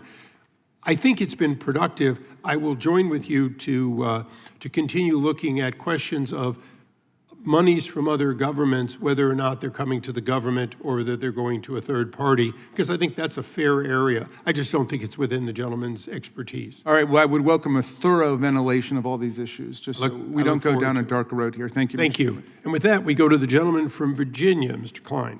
Thank you, Mr. Chairman. Director Squires, third-party litigation funding allows outside investors, including foreign entities and sovereign wealth funds, to finance patent litigation in exchange for a share of any recovery, with no disclosure to the court or defendant. You called foreign-backed litigation funding at the PTAB unacceptable during your confirmation and committed to stronger transparency requirements. But this is an important concern. When disputes are pushed out of PTAB and into district court, discovery becomes a weapon. Yangtze Memory Technologies, which is on the BIS entity list as a national security threat, is currently suing Micron and has used discovery to compel disclosure of highly sensitive trade secrets. Does the USPTO support transparency requirements for third-party litigation funding, and what role should the office play in preventing foreign adversaries from using opacity in litigation funding to drive American companies into discovery that exposes sensitive technology? Thank you for the question, Congressman. In terms of litigation funding and disclosure for district courts, those would be my understanding would be handled by local rules and requirements. But for the PTAB, what we did is impose the real party and interest disclosure requirements by reinstituting the Corning optical precedent, and then ensuring when real parties are identified and they're foreign sovereigns or state actors, they're not allowed to participate in the PTAB because they're not persons, just as the U.S. government is not considered a person in the PTAB. RPIs are critically important. They go to issues of estoppel, they go to issues of fairness, and they also go to issues where foreign sovereigns or state actors try to undermine the U.S. Patent holders and system. Okay. Non-practicing entity district court filings rose 18.7% in 2025, 2 consecutive years of increases before you proposed IPR restrictions have even taken effect. And consider who benefits from that. 4 of the top 5 U.S. patent recipients in 2025 were foreign entities. Huawei, which previously sued Verizon for over $1 billion, has transferred nearly 1,000 U.S. patents to assertion entities targeting American companies. BOE, Tencent, and CATL, all formally designated by the Department of War as Chinese military companies, are also among the top recipients. What evidence does the USPTO have that the proposed rulemaking will not further drive up patent litigation costs for American innovators and manufacturers? Thank you for the question. Again, we're working through all the comments and the rules, including the justifications that we're required to under the AAA, such as economic effect. But to your question, at the PTAB, we have the considerations which were just instituted in guidelines for people to tell their story if they're American manufacturers and they're being pursued by foreign entities or these holders of patents, NPEs in particular, foreign entities. Tell us your story and we can make sure that that's considered in instituting a proceeding or not instituting proceeding. It works both ways. So we're trying to look at the real world picture on the ground and take that into account when a request comes for a proceeding to be instituted or not. Okay, switching to trademarks, you may know I'm the co-chair of the Congressional Trademark Caucus, and I hear concerns from American brand owners about the growing backlog in processing trademark applications and the impact on the ability to secure foreign trademark priority rights under the Paris Convention. As I understand it, to benefit from the U.S. filing date under the Paris Convention, an applicant has to file a foreign trademark application within 6 months of the U.S. filing date, supported by a PTO-issued certified copy of the U.S. application. I'm told the PTO's stated goal is to issue such certified copies within 7 days, but that current processing times exceed 3 months. That appears to be getting worse. I'm concerned that the inability of the PTO to timely process these requests threatens to jeopardize the ability of American trademark owners to claim and defend foreign trademark priority rights. Can you tell us what you're doing to reverse the disturbing trajectory of this backlog and to ensure that the ability of American companies to protect their trademarks against foreign competitors is not jeopardized by staffing issues at the PTO? Thank you for the question. That has been a concern. It's been unacceptable as the backlog has increased in one area. We've had, as I understand, and we looked into it, data processing issues that have been remedied. I've invited people to send me the requests for the copies directly, and they've done so. I think the word has gotten out among paralegals that there's redress here, and so I get half a dozen emails a week, which we get through. But longer term, we just announced, and I think you'll be happy with this, our international search classification tool, which takes 5 months worth of work, normally eating up that 6, down to 5 seconds literally. And so these are going to be this sort of first agentic entry to equip our examiners with these type of tools. International search classification is just a bear, especially if you have pseudomarks and the like. So the future looks very bright there, but we have to make sure we are our houses in order on our own blocking and tackling and getting certificates out. All right, thank you for. But the gentleman yield for just a second. Yield. If I could clarify, or have you clarify what you answered the gentleman. You talked about some of these protections and rules and so on, but you seem to be talking both about defendants and plaintiffs. So some of the things that I heard, which sounded like protections, in fact, are limitations on the defendant in PTAB proceedings. Again, the American manufacturing and foreign entity and the like was the question. So if there's a petition filed against a patent holder in the PTAB, and part of the complexion there is that this is a action against the U.S. manufacturer, we want to know that. Tell us that, and that will go to the discretionary component of the decision whether to institute or not. I understand. It's just that also works for Huawei effectively when they have a straw manufacturer and, they say, well, here it is, but it's still a Huawei patent. Point of order. How many times does the chairman get to take 5 minutes? I only asked the gentleman to clarify what he had answered to the other gentleman. I appreciate, you can take it up at a future time if Mr. Massey is in a hurry. With that, I go to the gentlelady from California for her questions. Thank you, Mr. Chairman and Director Squires. Under prior practice, decisions were made by the PTAB when an IPR petition was filed. A 3-member panel of expert administrative patent judges decided whether to institute a review under the AIA's, quote, reasonable likelihood standard. You first centralized power over discretionary denials in the director in March of 2025, and then last October 17th, your memorandum went further by consolidating authority over institution decisions in the director as well. As you know, we only have 5 minutes here, so these two questions really have either a yes or no answer. Do you intend to continue this policy instead of restoring that responsibility to a 3-member PTAB panel of expert judges? Would that be a yes or a no? I can give you a maybe. Okay. We'd like to know further if, as you ponder this, because under your current policy, I'm wondering whether you consult with at least 3 PTAB judges before making an institutional decision. Yes. Okay, that's helpful. What concerns me is not just the centralization of the authority and therefore potential for abuse. It's that the office now regularly denies requests for PTAB review of patents that may have been improperly granted without giving any written explanation. I have an example. This is a denial. It's 2 pages, and it just says no, right? Here's the way it used to be, which is yes or no, and the reasoning, and people knew where they stood. So I'm just sort of wondering, under the standard operating procedure manual, it says the significant writing assignments in AIA proceedings include decisions on institutions, and it goes on and on. The expectation is that there would be a detailed explanation for whatever the decision is.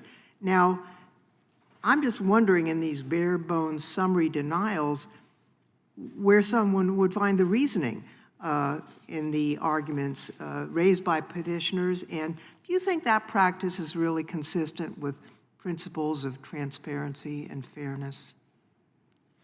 I do think so. There's a body of over 600 decisions that have been issued, and where there's matters of where we have something to say or a particular story needs to be told, we do issue those decisions and opinions, so to provide guidance.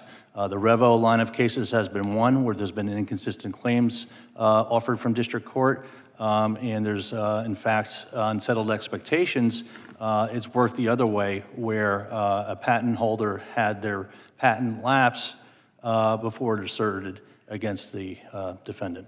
I'd just like to ask unanimous consent, Mr. Chairman, to put into the record a letter from the Alliance for Automotive Innovation, the Business Software Alliance, the High Tech Inventors Alliance, United for Patent Reform, SIIA, and US Made, along with the study that really shows their dissatisfaction with the current practice. And I think, you know, both on the winning end and the losing end, if you don't have insight into the reasoning of the decision, it's problematic. And so, Without objection, so ordered. I'd like to just recall, I mean, creating the patent law was, the American Invents Act took a long time. It was not easy. I participated in it. I think some other members of the committee did as well. And the idea was really straightforward. High-quality patents drive innovation and growth. Low-quality, overbroad patents do the opposite.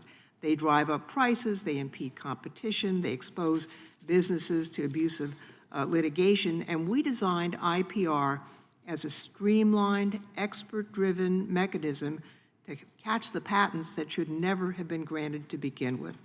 It was, in short, the kind of efficient, targeted administrative correction that good government looks like. Now, if there are flaws with that system, we're willing to address those flaws and work through it, but the agency's institution rate has, I think, collapsed, not because the petitions lack merit, but there are barriers that are being applied that Congress never authorized, just as Congress never envisioned that the IPR process that we crafted and are willing to work on further if it's flawed would be supplanted by the director just seizing control of the whole operation. So I see my time has expired, but you have discretionarily denied 64% of all petitions, and the institution rate sits at about 20%. So, Mr. Chairman, I think, although my time has expired, I'm looking forward to delving into this further, because I do think there is a problem here, not only in the administration of the office, but the lack of enthusiasm for the process among innovators in America. And with that, I yield back. I think the gentlelady yields back. We now go to the gentleman from Texas for 5 minutes. Thank you, Mr. Chairman, and unlike everyone before me, I will be under the time limit. Director Squires, I'd like to inquire about an IPR that was recently brought to my attention. This IPR concerns a challenge against a patent owned by VLSI on behalf of NXP, which is a semiconductor based in Texas. And based on the record, it seems this case might have been mishandled by the previous administration. Does this ring a bell? I've read in the papers about that. Okay, I'll keep going. Under this IPR, VLSI's patent was challenged by two entities called OpenSky and PQA and continues to be tied up in proceedings. These entities were formed around the same time VLSI won a jury trial before a U.S. District Court in Texas regarding the same patent that OpenSky and PQA challenged later. PQA and OpenSky's founders and backers remain largely unknown to the public.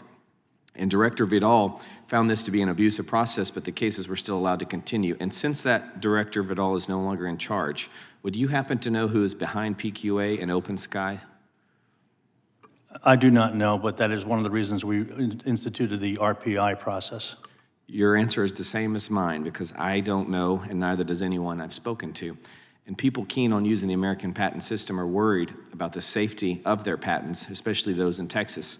If unknown entities backed by unknown individuals start emerging out of thin air and tying up patents in endless proceedings, it's not a good look for transparency and reliability of the American patent system. And I believe you've been acting in the interest of promoting American innovation, and I thank you for that. And we'd really appreciate it if you would look into this, take appropriate action, and get back to me with the answers I can't seem to find. Thank you for the question. We will look into it and be happy to speak further. Thank you. We've also heard concerns from a lot of folks in the patent process about the lack of predictability between administrations. Is there something Congress can or should do to help with transitions in the future? Well, one of the things that would be of great value would be to continue the fee-setting authority and fee collection authority, which will be expiring in September. We especially saw that to the dramatic benefit of our stakeholders. This year, with the government shutdown of 43 days, the Patent Office did not shut down. We operated on reserves because we were able to do so, run like a business from this fee-setting authority. So my number one ask would be for that to continue. Noted, and thank you. And thank you for all the work you're doing. I yield back. I will yield to Mr. Massey the balance of my time. I thank the gentleman. Can you talk about how important it is that patent holders be able to get injunctions, and that the relief that comes after years of finally recovering some kind of royalty isn't enough to dissuade infringers? Thank you for the question. I think it's very important, and we've said so now in 3 instances. We formed a standards essential patent working group, but before that, we've come in 3 cases as partners with the Department of Justice, or co-filers with the Department of Justice Antitrust Division, regarding the injunctive factors. So we're intending to use our office as a policy voice for what's important for strong patents, and to not only be born strong, but to remain strong because they can get injunctive relief across all the factors. So we filed in the ITC, we filed in district court, and expect to see us there to articulate the reasons why strong patents and strong injunctions for valid patents are important. Isn't it true that the situation we have now is the result of court rulings and not congressional action? And is there something that Congress could do to restore injunctive relief?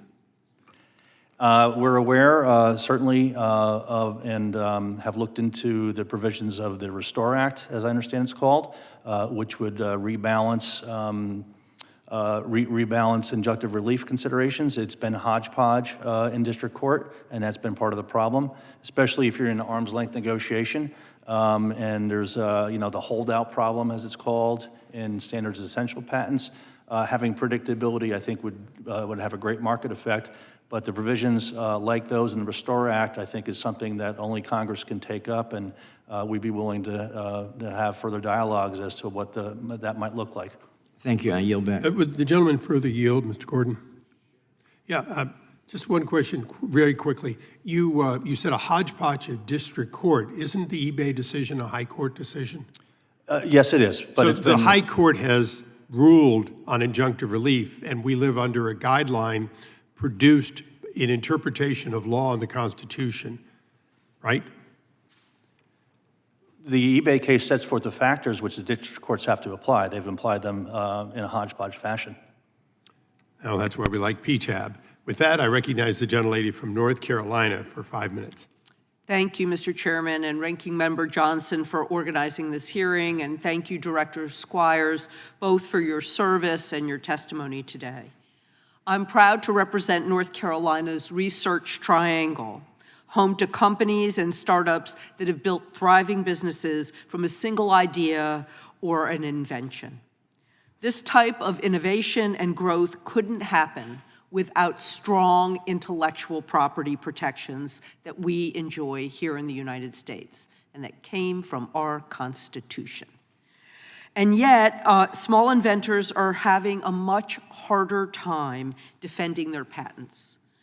The PTAB allows, as we've heard, multiple challenges, even from the same party, to a patent's validity, forcing a patent holder to defend their invention again and again, often until the patent holder gives up and settles, mostly because they don't have the resources. Not only that, but challengers often file parallel suits against the patent's validity in federal district court, which we've heard about, hedging their bets and hoping to get a finding of invalidity in one venue or the other. And of course, the challengers have more money to do that. And as we know, and we've discussed, the USPTO filed a notice of proposed rulemaking last fall to help address this problem of repeated challenges to a patent's validity. And I really appreciate Mr. Massey's comments on this earlier in this hearing. I just want you, from the perspective of a small inventor, to tell us what you've heard about the difficulty of defending their patent in different venues or having multiple parties come after them. Thank you for the question. Before I took office, I represented startups and small entities and small inventors for about 10 years. I may be the only director who's had that direct experience. And it's been a terrible problem, as you've referenced. Sometimes we've seen as much as 7 petitions keep coming in waves. That's why under the NPRM, we're saying we have to have some clarity, quiet title finally. And if you want to still have multiple filings or multiple parties, join it. One join and done. But to your question on the individual small inventor's experience, it's a killer. People are not able to become, I'm aware of a funny little patent emanating out of Stanford in 1999, the page rank patent, that is now, of course, Google. Mm-hmm. So, where our next Googles are coming from, where our next big companies and big tech are coming from, start in someone's garage, and they're small inventors, and they need to have the same respect as afforded everybody in the system. Great. Well, I am a co-sponsor of the bipartisan Bicameral Prevail Act, along with Congressman Moran from Texas, and then, of course, Senator Tillis and Senator Coons. And we're hoping that that bill will get a hearing, and then Congress can have its say. I do want to ask a question that was mentioned in some of the opening statements. As we know, there have been reports that the USPTO and the Department of Commerce are considering plans to institute a value-based patent fee. And last fall, I led a bipartisan effort with several members of this subcommittee to Secretary Lutnick, urging the department not to move ahead with a patent tax because, again, I believe it will hurt small inventors more. Although Secretary Lutnick recently said in a Senate hearing that this was not the plan, his answer appeared to leave open the possibility of extracting more value from patents by other means. At any point in your tenure at Commerce or with the PTO, have you considered this value-based patent tax, and how would you implement it if you did it? Thank you for the question. I echo Secretary Lutnick's statements. He explained, how would you do that? How would you value that? So no, I have never been in those discussions where value had any consideration. It's not something that's on the table or even could be done, I think. And certainly the Patent Office would not be in the business of providing market valuations for people on their patents. We're in the business of granting them, making sure they're born strong, and letting the market work. Well, thank you, and I hope it remains that way. I yield back.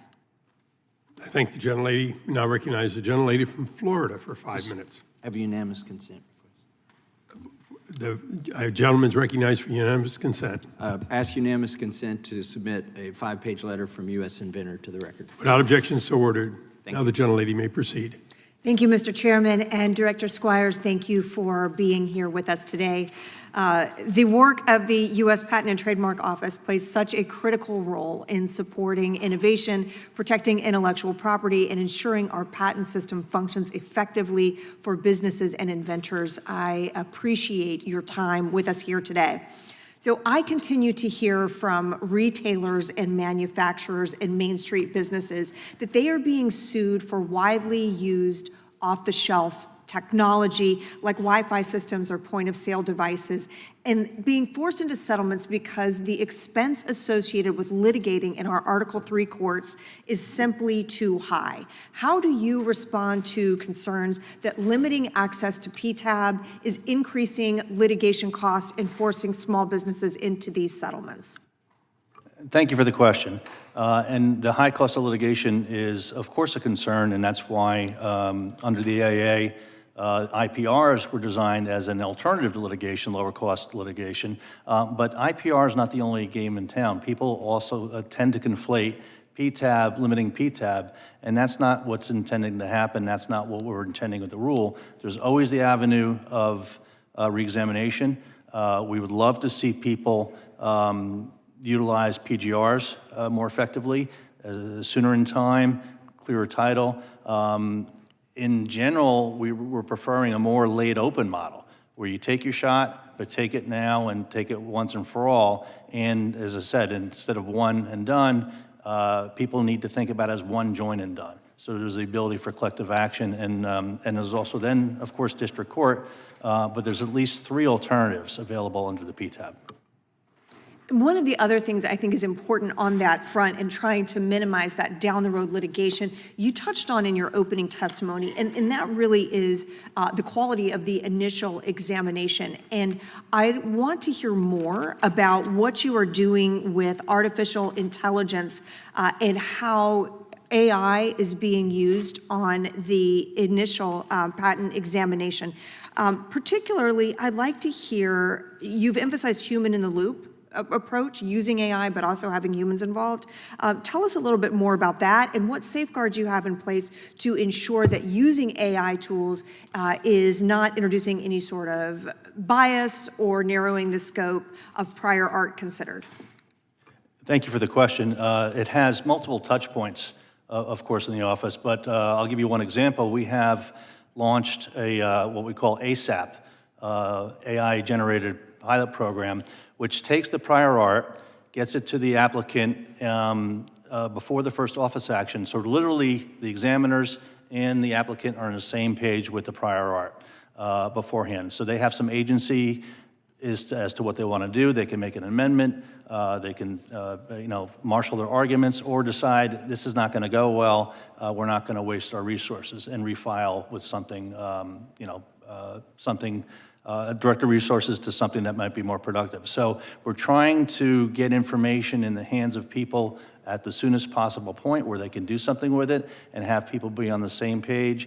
On the eligibility side, we've formed a 101 working group, and are starting to deploy AI agents to assist in some of the areas where there are the thornier issues to decide on 101. And to give some assistance to the examiners. Always will be human in the loop. The larger vision is, as I mentioned in my opening statement, to have the examiners be able to manage a cadre of agents, deploy them as they see fit to their cases, and be able to do thousands of hours in the hundreds of hours time, but still remain expert in their field and be just as equipped as the private sector applications coming in to meet the examination challenge. Thank you, Director. I yield the balance of my time to the chairman. I thank the gentlelady. Couple of quick things. You know, you keep talking about these off-ramps, these other opportunities. Just between two people who have dealt with patents for a long time, an ex parte reexamination is exactly that. It's the inventor and an examiner, sometimes the same examiner, sometimes someone different, talking about whether or not some third-party allegation is correct or not. It's a one-sided process that favors dramatically a same or substantially same patent. It's not an even playing field. The PTAB exists because ex parte was ending up almost always successfully favoring the reinstatement or the continuation of the patent compared to the outcome of PTAB. Isn't that true? It's not a place that really, if you've been accused, it makes any sense to throw it and hope for the best without seeing anything until it comes out. Pardon me. That may have been the case in the past with reexamination. I don't believe is that case now. And in fact, it's become a quicker and almost the same outcome experience as the PTAB has been. I appreciate that. I'd love to have a longer dialogue, but I don't own the time. The gentlelady from California is recognized for 5 minutes. Thank you, Mr. Chair. Director Squires, before we get into your recent policies, I just want to make sure that we're grounded in the basics, because much of this debate seems to move past them too quickly. So to my understanding, IPR is an administrative process allowing parties to ask the Patent Trial and Appeal Board to re-examine whether an already issued patent is valid. It was created to provide a faster, more cost-effective alternative to litigating patent validity in federal court, recognizing that initial patent review can be imperfect.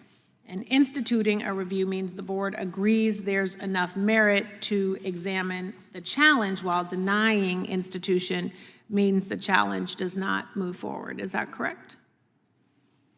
In general, the IPR process has two components, one discretionary and one merits. Right. Okay. But at the end of the day, it is ultimately about protecting U.S. companies, inventors, and those patents. I mean, that's what we're here to. We're trying to make sure where there's been, especially when there's been error in the examination, there's redress available. Okay. So there are concerns raised that IPR may disproportionately impact individual inventors and small entities. There's been discussion about non-practicing entities that assert patents but do not manufacture products, and their role in patent litigation, including some that may have foreign ownership or backing. So does the USPTO distinguish between different types of patent holders when evaluating how PTAB policies affect stakeholders? It's certainly a discretionary consideration that we invite people to tell their story. As I said, we just recently announced guidance that for American manufacturers, or if they're patent holders and there's petitions filed against us, tell us about that. We want to know. Conversely, if they're state actors or foreign sovereigns, they can't be in the PTAB under the recent return mail application to foreign sovereigns and state actors. So we need to know who's there and what their particular situation is. Also, with the guidance on the manufacturing, we reference small businesses. We want to know what the dynamic, whatever side you're on, is before instituting proceeding. Okay, so you're saying if there are sovereign funds, if there are foreign actors, you do want to know? Well, we need to know because they're not allowed in the PTAB. Okay, and so that means that you also have collected this data. So you do have, you've done data collection on this, so you know? There's a real party and interest requirement. So the RPIs have to be identified at the time of filing. And so that's a disclosure. If it can be raised by a patent holder in response to a petition, and so it's a disclosure type process. But we do have data on the number of foreign state actors who collectively from foreign countries who've appeared in the PTAB historically, and if you aggregate them, they would rank number 4. Okay, so if I asked you to provide to this committee a breakdown of that data. So broken down by entity type, domestic versus foreign ownership, whether the patent holder manufactures anything. You would be able to do that? I don't know to the extent to what granularity we have, but I can provide you a list of who the filers are, yes. All right, well, that would be helpful because I think the question is, are different entities treated differently? And I think small versus big is always going to be an issue, but when there's also concern that a company has foreign backing, for me, that also raises national security concerns, right? And I wouldn't want a Huawei, for example, getting in the mix and playing a role in seeking or holding a patent that should be for a U.S. inventor or company. I understand. We're happy to work with your office. I would direct your attention to the Corning optical memo that I issued, which did have a listing of IPR petitioners in aggregate by IPR petition. Okay, great. So we are on the record as saying we're requesting that information. We'd love it for you to be able to share that with the committee.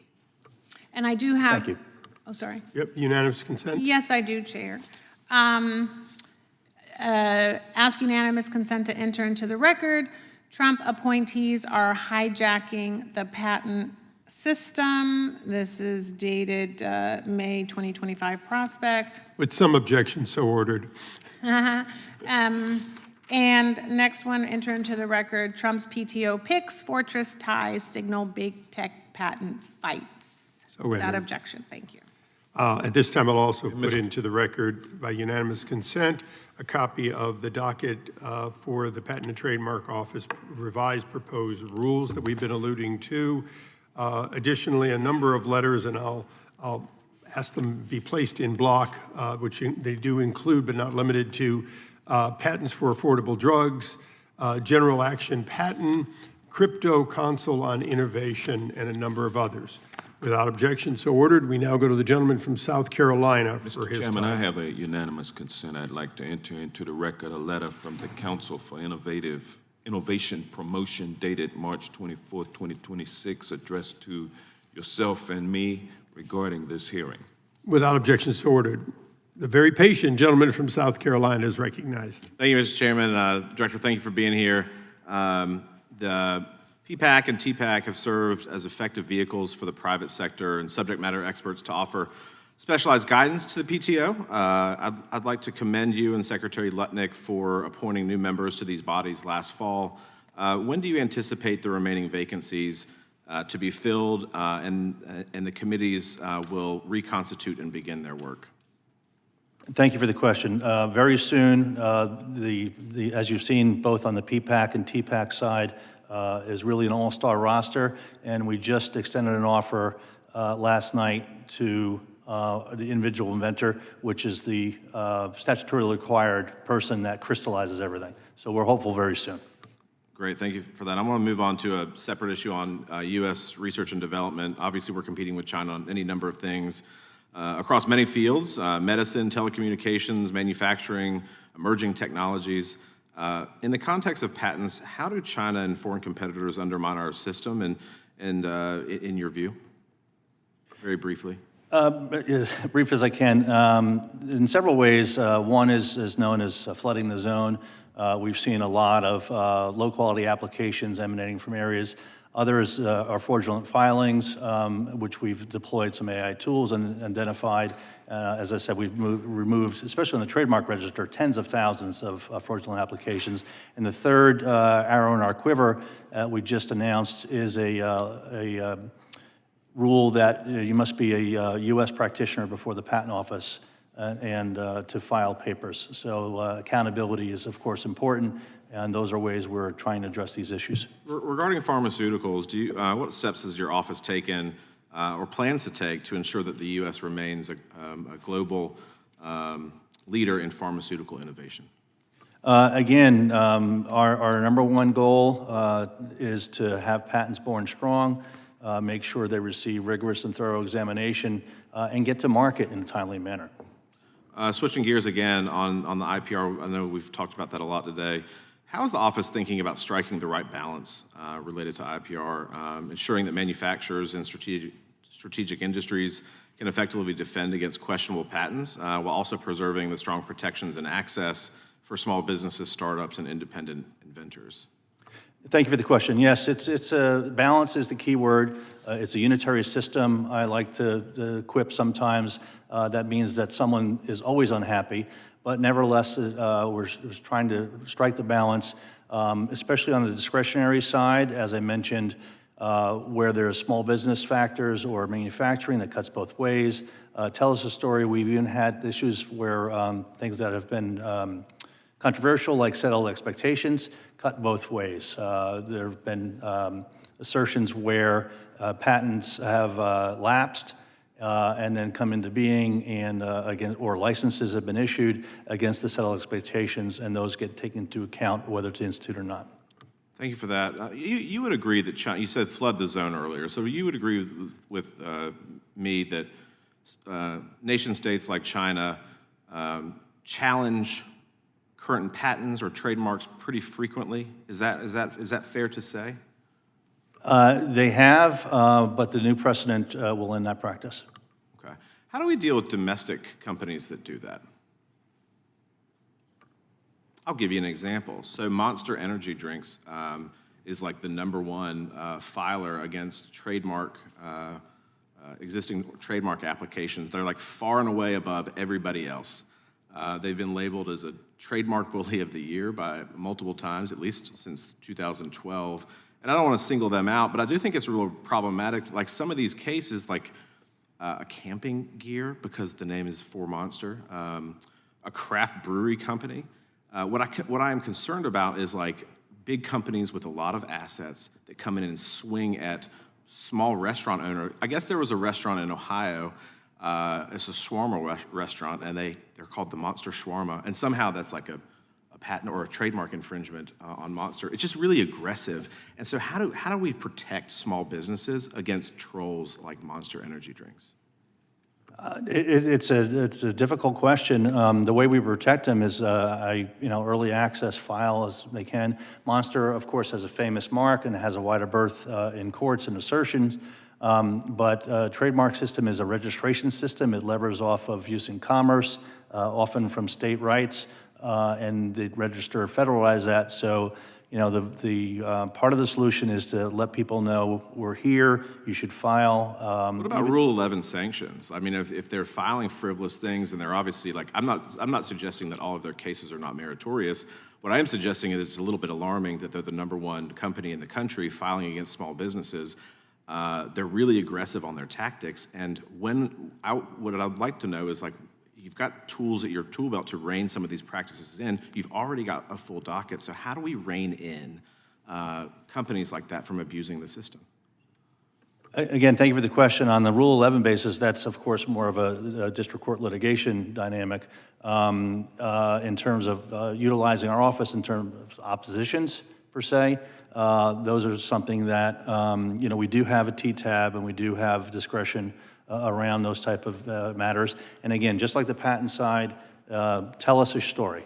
That is often compelling. We're trying to be responsive to the real world dynamics. I appreciate you doing that. This isn't a criticism of you or the office. I just want to make sure, obviously we want to focus on China and the things that they're doing to undermine our competitiveness, but we also have some problems domestically too, some of these people that abuse the system. So thank you, Mr. Chairman. It's great. Just one clarification. You use the term famous mark. IBM's a famous mark. Ford Motor is a famous mark. Monster Cable doesn't, or Monster Drinks doesn't meet that requirement, does it? You used it, but I don't think you meant to use it. I have not come to that conclusion. In order to be a famous mark, the word monster, all by itself, would have to have secondary meaning, right? That would be for a court to decide, but those are the parameters, yes. Okay, so Monster Movie, Monster Cable, which every professional musician uses and predates Monster Drinks. I'm trying to understand, because it's important for this hearing. do you want to go back and revise for the record your statement that Monster Drinks is somehow a famous mark? Because it obviously is a huge difference in how you and the courts deal with an allegation, right? I would revise my statement that if Monster is a famous mark, then these are the type of things that they could do in court. I absolutely agree with you. I've certainly seen a blue oval without the word Ford be considered as important because it is a famous mark, and I appreciate that. I now ask unanimous consent in block that a number submissions including from Arnold Ventures, from Entertainment Software Association, from the that's the same one. Hang on one second. Yeah, okay. From the Business Software Alliance. Some of these are long. They really have things to say to you, Mr. Secretary. From the most famous of all, the CTA, the Consumer Technology Association, who opines in the negative, to say the least, and others too numerous. Will be giving them all to you without objection, so ordered. I now recognize myself for a number of questions. Isn't it true that the number of so-called serial applications, the repeat use of PTAB, was less than 1%, and yet your rule applies to 100%? Is that correct? The historical serial attacks using PTAB is less than 1%. Of PTAB actions filed, of Correct, IPR sir. actions filed? I don't know the exact figure. Okay, but that's the figure that staff on this side comes up with. Please give us your answer for the record. I already discussed ex parte. We are going to agree to disagree that you've reformed anything, simply because it is still a process that there's only two people in the room, and one of them is not the person who submitted the documentation. They're not part of the process. That's why it's ex parte, correct? That's correct, ex parte.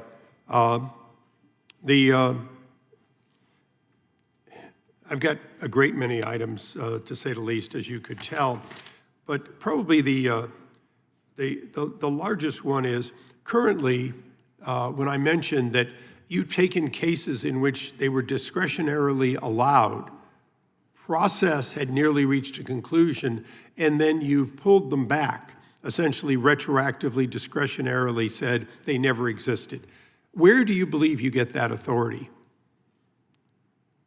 I don't know which specific cases you're referring to or the particular facts of the matter, but as the Federal Circuit has It would be the recently interactive communications is one example that we have, that you did that too. And I cite this because when it goes to a final decision, if you want to reverse it, you can, but there has to be, essentially, it's not without paper. When you simply do a denial, there's no paper, as we've seen today. So retroactively doing it makes a huge difference because that discretionary denial, after the fact, after the facts have been laid out, after it's gone through the process and expense, then denies the individuals either an outcome, possibly reversible, or an explanation, which you did not give in that case. Again, I'm not familiar with the underlying case, even by caption. However, there is wide discretion afforded, and I believe the discretion would include changing your mind. Well, I don't believe you have that discretion once a process begins. And so we'd like you to cite, as you did very eloquently in others, where you believe in the Americans Invent Act that you believe you have that discretion, because we disagree. And additionally, since that discretion is not challengeable in court, and yet the final decision would be, do you see where the ambiguity is? You've taken away the ability to have additional appeals because you've denied them by using the discretionary denial after the fact, which takes away their ability to actually have any further redress, correct? I don't agree with that. The authority is 35 U.S.C. 316B, and I'm required by statute and rulemaking, and we use this in our decisions to take into account the economy, integrity of the patent system, and the efficient use of resources in the discretionary part of what we do. The merits part is different, of course, but discretion piece is the one component before you get to merits. Okay, I'm going to use my final time to ask some very tough questions. You mentioned Secretary Ludnick having 500 patents. Is it true that, if to your knowledge, that the Secretary during his tenure was often a plaintiff suing in district court? Directly or indirectly? I'm recalling days of eSpeed and BrokerTech, and there were several suits back in the 2000s around then. But it's fair I to don't say recall. that from a monetary standpoint, he benefited from lawsuits and may or may not have an opinion on whether he likes PTAB or not, since he began reducing PTAB's effectiveness during his tenure before you came on board. Directing the acting. Have you had any discussions with the Secretary concerning any of these policies? The NPRM that we've issued is the Secretary's first and signature rule. So he is absolutely behind this. Okay, so as you sit here today, the Secretary has a role. Let me ask one last question. To your knowledge, has the Secretary eliminated all owned assets that could in any way benefit from these changes? I have no knowledge one way or the other. Okay, would you, to the best of your ability, answer for the record, or perhaps we'll ask the Secretary directly by subpoena? It is my understanding that he may not have eliminated all of his holdings, and therefore there could genuinely be a conflict as you, whether right or wrong, whether you have authority or not, dismantle PTAB, cutting by 80 judges and continuing to cut by discretionary, both regular and retroactive. There's a lot more to ask. I'll ask the rest of them for the record and ask that you agree to answer them if we send them to you within 5 days. That's actually a question we normally do at the end by unanimous consent, but if you'll agree to take written questions from the record from all members. We would welcome the chance to interact with this body. Thank you. In conclusion, this has been an illustrative hearing. I will say, and this is usually something a minority would be saying, that it's been too long, it took too long. We are now over 15 months into an administration, and this is the first visit of a committee that is to the Committee of Jurisdiction. It is our hope that prior to the close of this Congress, that we will have you back for at least one additional hearing, not to repeat the subjects, but to follow up on them. It is the normal practice to have a regular dialogue with the Patent and Trademark Office, and it is my personal hope, and I believe the ranking member's personal hope, that that dialogue will continue so that by the time we come to the next one, we won't be talking in single digits how often we've been able to have interactions with your office directly. And with that, I am required to say, this concludes today's hearing, and I want to thank our witness for appearing before the Congress. Without objection, all members will have 5 legislative days to submit additional written questions and to the witness and additional materials for the record. And without objection, we stand adjourned.